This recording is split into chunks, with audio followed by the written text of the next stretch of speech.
ఇల్లు బోరింగ్గా ఉందని వీటితో నింపి అలసిపోయినట్టుంది. పిచ్చిది.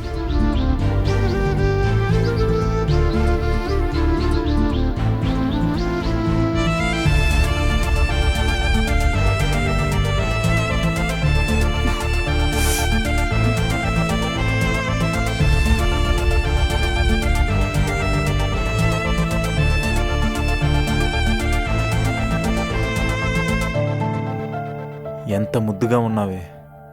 అందరికీ కాలు రెగరేసి చెప్పుకోవాలని ఉంది, ఒక క్యూట్ అల్లరి దయ్యాన్ని పెళ్లి చేసుకున్నా అని.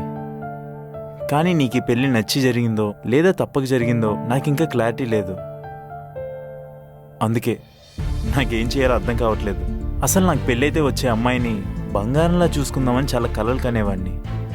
కానీ ఏ రోజైతే మా అమ్మ నీ ఫోటో చూపించిందో, తినేరా స్వీటీ అని చెప్పిందో, అప్పుడు ఫిక్స్ అయిపోయాను.